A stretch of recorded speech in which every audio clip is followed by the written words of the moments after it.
Doctor, Commander Peel is here. Perhaps her medical experience can help us.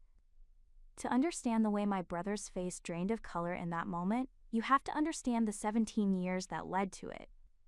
The thing about being systematically erased is that it happens so gradually, you almost don't notice. A conversation redirected here, a credit stolen there.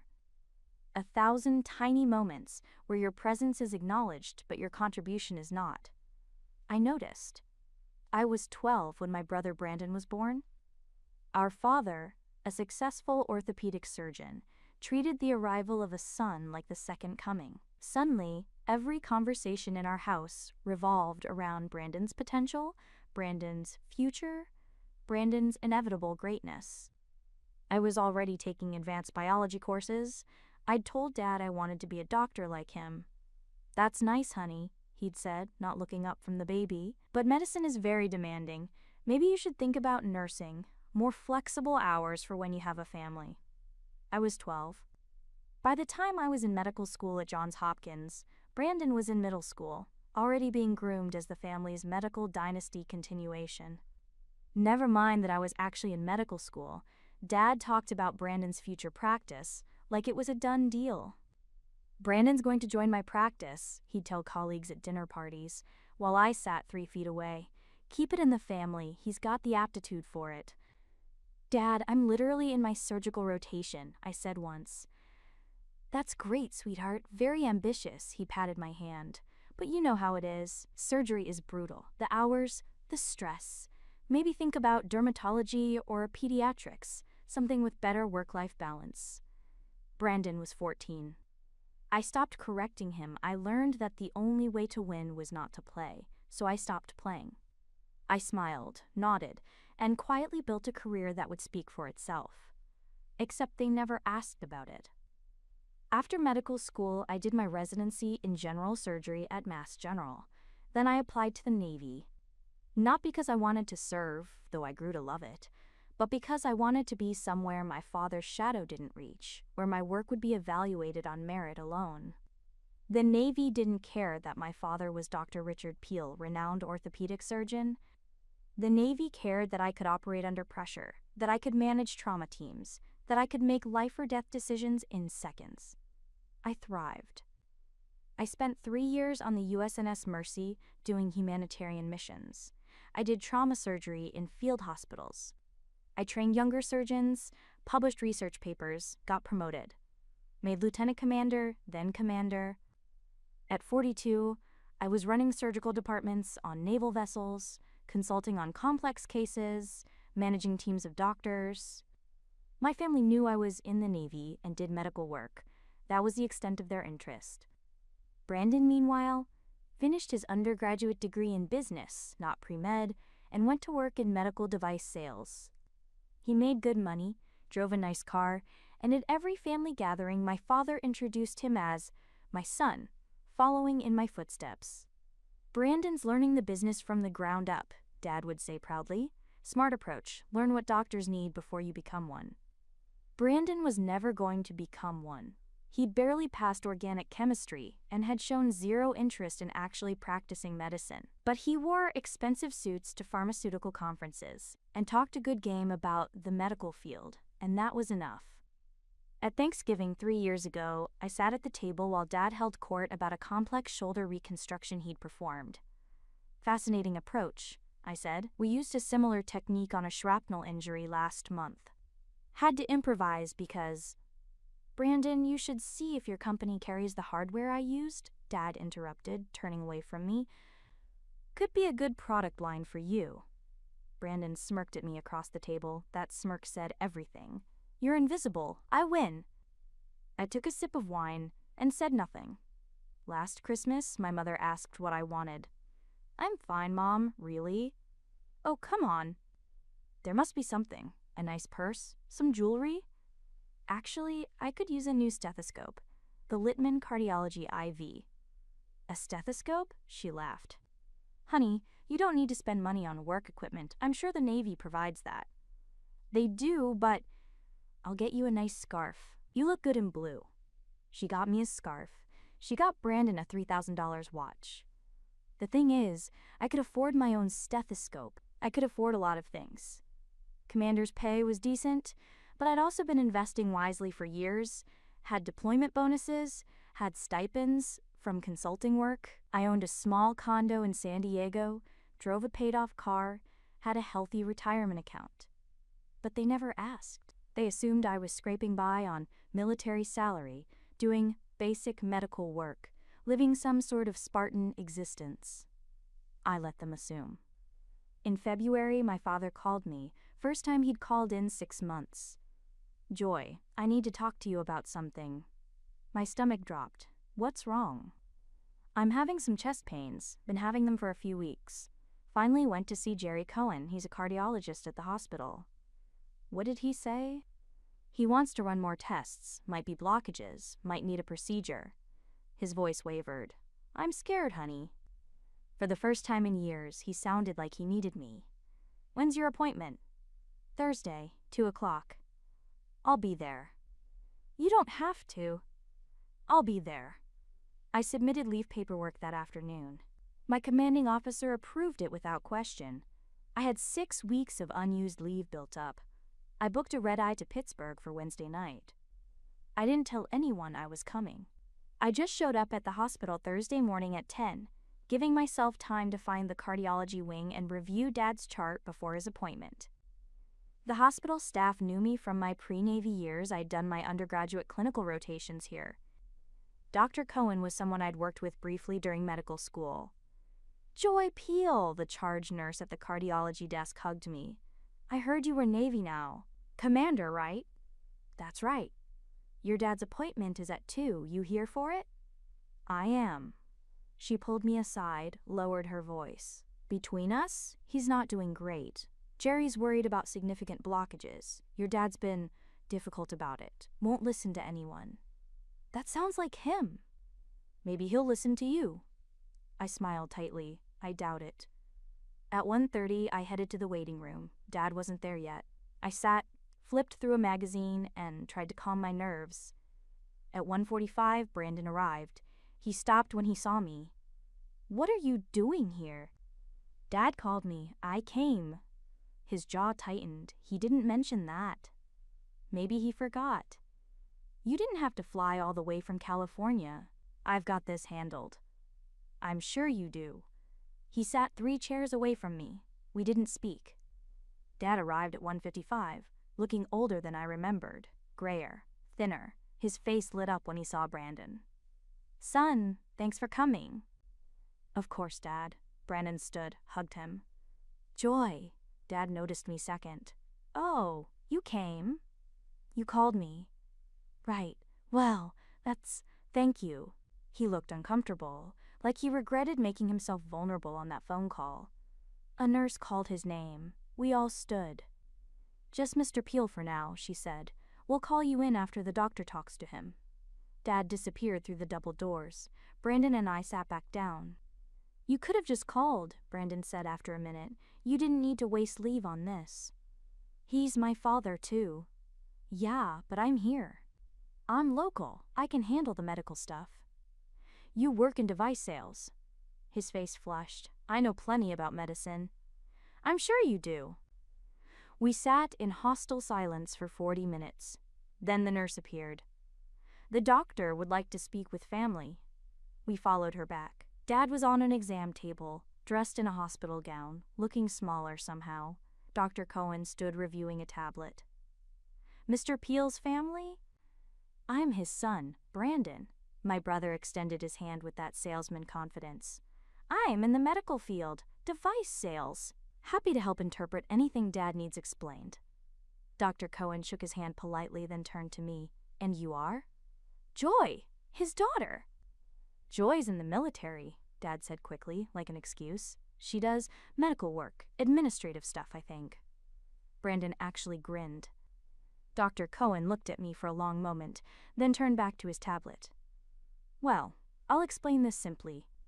Mr. Peel, your angiogram shows significant blockages in 3 arteries. We're looking at triple bypass surgery. It's serious, but it's manageable." "Bypass?" Dad's face went white.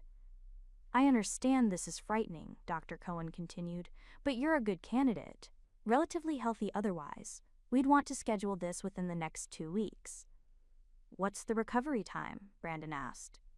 6 to 8 weeks. He'll need to stay with someone initially. No driving, limited mobility. He can stay with me, Brandon said immediately. I'll take care of everything. Dad nodded, gripping Brandon's hand. Thank you, son. I stood by the wall, hands in my jacket pockets. Dr. Cohen went through more details. Surgical procedure, risks, pre-op requirements. Brandon asked questions, most of them reasonable, some of them revealing his fundamental misunderstanding of cardiac physiology. Dad nodded along like Brandon was speaking gospel truth. Your sister can wait outside, Dr. Cohen said at one point, shuffling papers. This is complex medical discussion. Brandon's grin widened. I didn't move. I'm fine here. Really, it's quite technical, Dr. Cohen pressed. Wouldn't want to overwhelm you with medical terminology. Something inside me went very still. I'd been dismissed from medical conversations my entire life. My father had been doing it for 30 years. But having a doctor I'd once worked with, a doctor who'd seen me operate, who'd reviewed my surgical notes, look at me like I was a confused child, that was new. I opened my mouth to respond when someone knocked on the door. A nurse poked her head in. Young, probably new. Sorry to interrupt, Dr. Cohen, but there's a question about Mr. Peel's medication list. The surgical team wanted to confirm. She spotted me and her eyes went wide. Commander Peel? Ma'am, is she here? Perhaps her medical experience can help us. The room went silent. Dr. Cohen's head snapped up. Commander? The nurse stepped fully into the room, nodding at me. Yes, sir. Commander Joy Peel, Navy Medical Corps. I recognized her from the conference in San Diego last year. She gave the keynote on trauma surgery innovations. Dad's mouth opened and closed silently. Brandon had gone rigid in his chair. Dr. Cohen stared at me. Your Navy Medical Corps? Yes. You're a surgeon? Yes. Why didn't you? He stopped, looked at my father, then back at me. Understanding dawned on his face. Oh. The nurse, bless her, was oblivious to the tension. Commander Peel ran the surgical department on the USNS Mercy for 2 years. She's published extensively on field trauma protocols. I used her research in my senior thesis. She turned to me. Ma'am, the question is about Mr. Peel's anticoagulant dosing pre-op. Given his history and current labs, should we adjust? Let me see the chart, I said quietly. She handed me the tablet. I reviewed Dad's medications, his lab work, his cardiac markers. The dosing schedule they'd proposed was conservative, too conservative for someone his size and metabolic rate. Increase the loading dose by 20%, I said. His creatinine clearance can handle it, and you'll get better therapeutic coverage pre-procedure. Also, I'd add prophylactic antibiotics starting 48 hours out, not 24. His white count suggests he's fighting something subclinical. The nurse nodded, taking notes. Yes, ma'am, thank you. She left. The silence in the room was deafening. Dr. Cohen cleared his throat. I apologize, Commander. I didn't realize. Your father said... It's fine. I kept my voice level, professional. If you need a consult on the surgical approach, I'm happy to review the case. I've done extensive work with bypass complications in high-stress environments. That would be... Yes, thank you. He looked deeply uncomfortable now. Brandon was staring at me like I'd grown a second head. You're a commander? Yes. You're a surgeon? Cardiothoracic trauma, primarily. But I've done plenty of cardiac work. Dad's hands were shaking. Joy, you never said. You never asked. But you let us think. I let you think what you wanted to think. I looked at Brandon. You've been making assumptions for 17 years. I stopped correcting you. Brandon's face went through several colors. This whole time? This whole time. All those family dinners, when Dad talked about me joining his practice, when he said... I was sitting right there. I finished. Listening to Dad talk about your medical career while I was literally in the Navy saving lives. Yes. Dad made a choked sound. Joy, I'm so sorry. I thought you were... a nurse? An administrator? Some low-level medical tech? I kept my tone gentle. I know what you thought, Dad. You made it very clear what you thought women were capable of. That's not fair, isn't it? I stepped closer to the exam table. I told you I wanted to be a surgeon when I was 12. You told me to consider nursing. I got into Hopkins. You spent the whole celebration dinner talking about Brandon's science fair project. I made lieutenant commander. You asked if that was, like a secretary position. His eyes filled with tears. I didn't understand. You didn't want to understand. I softened slightly. Dad, I love you, but you've been so focused on Brandon becoming you that you never saw that I already became you. A better version, maybe. One who doesn't dismiss their daughters. Brandon stood abruptly. This is bullshit. You should have told us. Why? I turned to him. So you could take credit? So Dad could finally be proud of me? I didn't need his pride. I needed his respect. And I learned a long time ago I wasn't going to get it. That's not... We didn't. Brandon struggled for words. Every Thanksgiving, every Christmas, every birthday, I said quietly, you smirked at me across the table like you'd won something.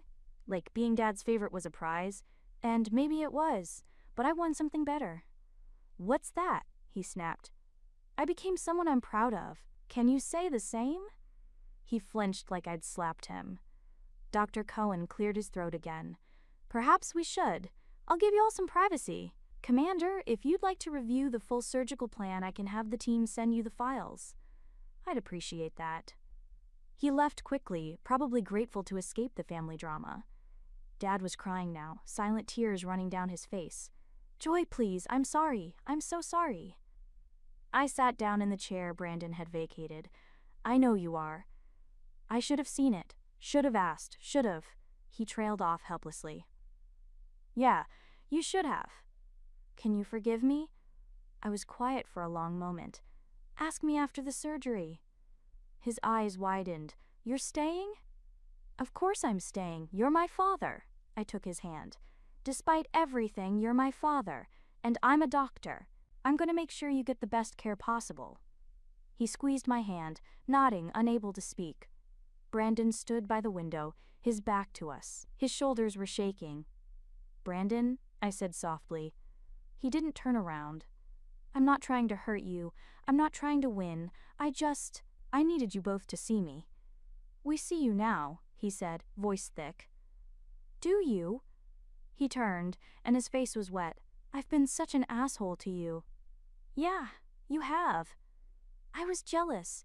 You were always so smart, so capable, and he wiped his face roughly. I was Dad's favorite, but I knew I wasn't his best. I knew you were better. I've always known. The admission hung in the air. The device sales job, I said. Do you even like it? I hate it. He laughed bitterly. I hate everything about it, but it keeps me in the medical world Dad loves, so you're living his dream instead of yours. I don't even know what mine is anymore. I stood, walked over to him. Then maybe it's time to find out. He looked at me, really looked at me, for the first time in years. I don't know how.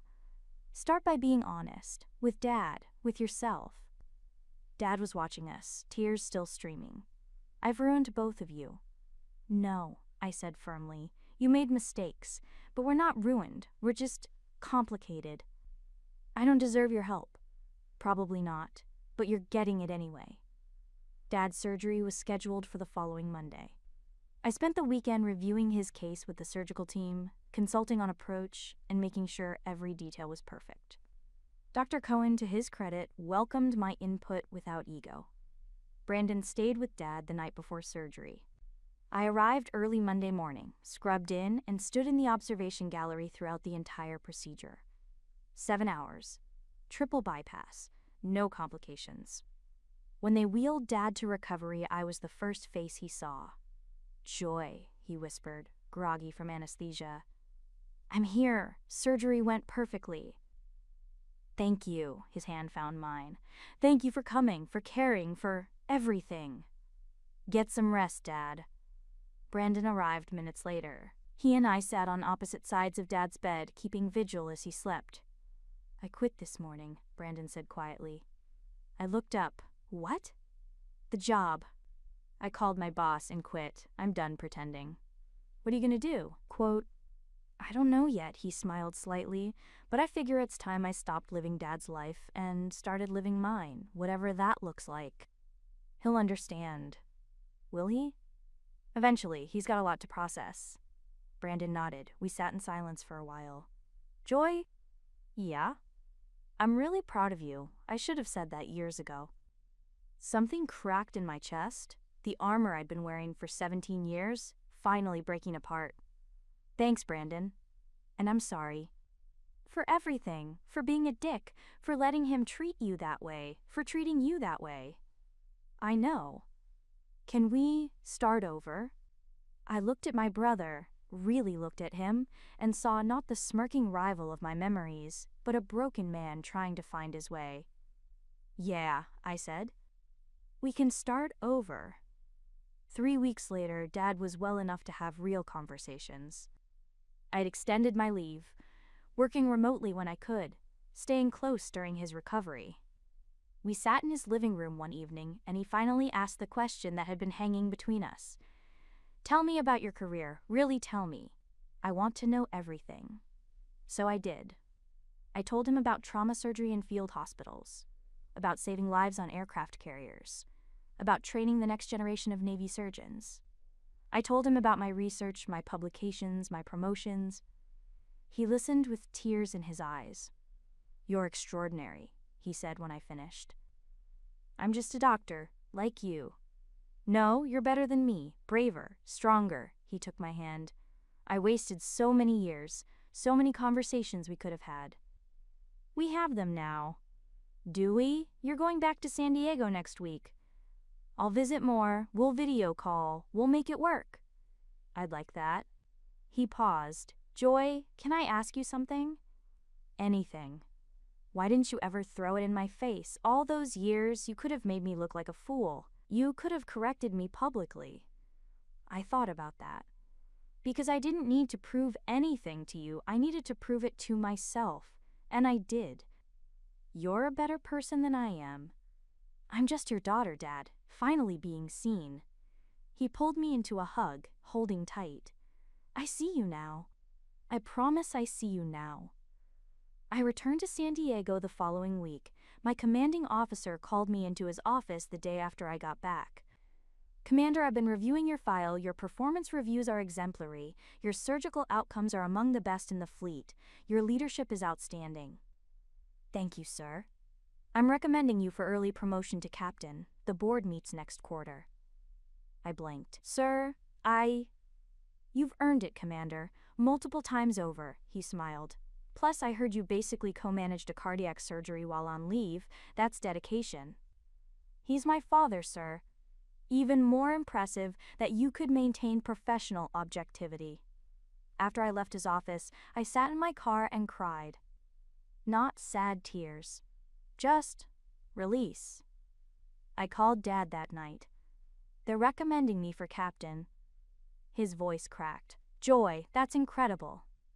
I'm so proud of you. Thanks, Dad. Will you call me after the promotion board? I want to be the first to know. You'll be the first, I promised. And he was.